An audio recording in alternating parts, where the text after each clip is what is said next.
제6장. 형제들아, 사람이 만일 무슨 범죄한 일이 드러나거든 신령한 너희는 온유한 심령으로 그러한 자를 바로잡고 너 자신을 살펴보아 너도 시험을 받을까 두려워하라. 너희가 짐을 서로 지라. 그리하여 그리스도의 법을 성취하라. 만일 누가 아무것도 되지 못하고 된 줄로 생각하면 스스로 속임이라. 각각 자기 일을 살피라. 그리하면 자랑할 것이 자기에게는 있어도 남에게는 있지 아니하리니 각각 자기의 짐을 질 것이라. 가르침을 받는 자는 말씀을 가르치는 자와 모든 좋은 것을 함께하라. 스스로 속이지 말라. 하나님은 업신여김을 받지 아니하시나니 사람이 무엇으로 심든지 그대로 거두리라. 자기의 육체를 위하여 심는 자는 육체로부터 썩어질 것을 거두고 성령을 위하여 심는 자는 성령으로부터 영생을 거두리라. 우리가 선을 행하되 낙심하지 말지니 포기하지 아니하면 때가 이르매 거두리라. 그러므로 우리는 기회 있는 대로 모든 이에게 착한 일을 하되 더욱 믿음의 가정들에게 할지니라.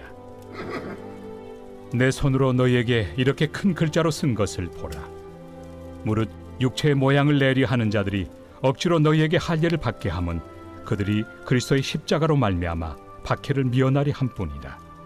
할례를 받은 그들이라도 스스로 율법은 지키지 아니하고 너희에게 할례를 받게 하려 하는 것은 그들이 너희의 육체로 자랑하려 함이라.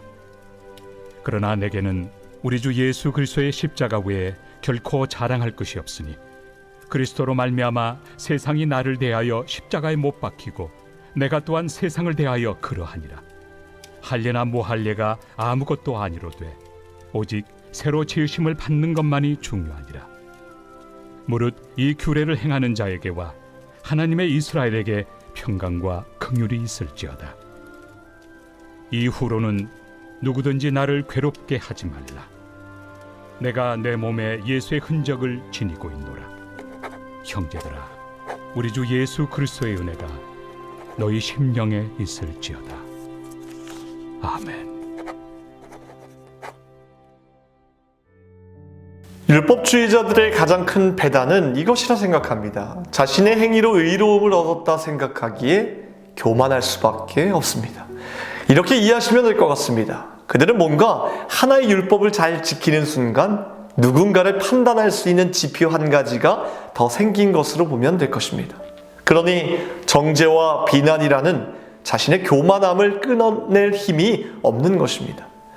반면에 복음의 핵심은 사랑입니다. 바울은 오늘 6장의 말씀을 통해 복음의 핵심인 사랑을 어떤 모습 속에 담아서 이야기하고 있습니다. 2절 말씀입니다. 너희가 짐을 서로 지라. 그리하여 그리스도의 법을 성취하라. 너희가 짐을 서로 지라. 율법은 비난과 정죄라는 교만을 낳지만 복음은 서로의 짐을 함께 짊어지고 갈 만한 능력인 사랑을 낳게 됩니다. 이것이 우리 삶에 명확하게 드러나야 하는 이유는 분명합니다. 세상의 모든 죄의 짐을 짊어지시고 십자가로 향하신 예수님이, 바로 그 예수님이 확실한 증거이자 이유입니다. 14절 말씀입니다. 그러나 내게는 우리 주 예수 그리스도의 십자가 외에 결코 자랑할 것이 없으니 그리스도로 말미암아 세상이 나를 대하여 십자가에 못 박히고 내가 또한 세상을 대하여 그러하니라. 지금 우리가 살아가고 있는 세상을 보더라도 사랑이 없는 참으로 암담한 세상임을 뼈저리게 느끼게 됩니다. 이러한 세상 풍조 속에서 그리스도인들조차 사랑할 힘을 잃어버리고 있는 현실에 더욱 가슴이 아파옵니다. 우리가 예수님의 자녀이고 하나님 나라의 백성임을 증명하는 길은 썩어져가는 세상에 대하여 내가 죽노라 하는 바울의 고백뿐이라 생각합니다. 세상의 이기심과 비난과 정죄와 분노에 대해 내가 완전히 죽노라 고백하며 결단할 때 우리는 또다시 사랑할 힘을 얻게 될 것이고 그 사랑으로 아픈 세상도 치유할 수 있으리라 믿습니다. 바울은 17절 말씀을 이렇게 자신에 대해 선포하고 있습니다. 내가 내 몸에 예수의 흔적을 지니고 있노라. 저는 이 말씀 앞에서 한참을 생각해 보았습니다. 철저히 자기밖에 모르는 이기적인 제 자신의 모습 속에 예수의 흔적이라고는 단 한 군데도 찾아볼 수 없음에 하나님 앞에서 고개가 절로 숙여졌습니다. 예수의 흔적이라는 것은 타인의 고통을 함께 나누는 것이고 그래서 스스로 그 사람을 위해 고통을 택하는 것인데 과연 내 삶에는 그런 흔적을 찾아볼 수 있을까? 나는 과연 지난 한 주간 동안 실제로 다른 사람의 짐을 대신 진 적이 있었던가 생각해 보니 참담한 마음뿐이었습니다. 그때 떠올랐던 한 장면이 있었습니다. 저희 아들 7살 하음이가 늘 저를 보면 어떤 것에 대해 할 수 있다는 말이었습니다. 아빠, 나 이제 아빠 업을 수 있어. 나 이제 아빠 업고 다닐 수 있어. 이리 와봐 해줄게. 저는 이 말에 힘도 없는 놈이 무슨 수로 없냐는 생각에 그리고 또 이 아이가 다칠까 봐 업히지는 않았지만 문득 이런 생각을 하게 되었습니다. 하음이는 나를 정말 사랑하는구나. 사랑해서 자신보다 몇 배나 더 큰 나를 업고 싶은 거구나 라는 생각이었습니다. 오늘 바울 통해 주시는 하나님의 말씀의 해답은 우리가 다른 사람의 짐을 지기 전에 내가 먼저 예수님의 사랑으로 충만히 채우는 것부터 시작해야 한다는 것일 겁니다. 내가 주님을 너무 사랑해서 주님의 십자가를 질 수 있을 만큼의 믿음으로 성장한다면 그때 우리는 어떤 한 사람의 고통과 그 짐을 함께 나눌 수 있게 될 줄 믿습니다. 저는 하나님께서 맡겨주신 짐에 대해 무겁다고 생각할 때마다 한 가지의 말씀을 늘 떠올립니다. 바로 마태복음 11장 28절 예수님께서 하신 말씀입니다. 수고하고 무거운 짐진 자들아 다 내게로 오라. 내가 너희를 쉬게 하리라. 나는 마음이 온유하고 겸손하니 나의 멍에를 메고 내게 배우라. 그리하면 너희 마음이 쉼을 얻으리니 이는 내 멍에는 쉽고 내 짐은 가벼움이라. 예수님은 동물 소 2마리가 멍에를 함께 메고 짐을 끈다는 의미로서 우리에게 이렇게 말씀하시는 겁니다.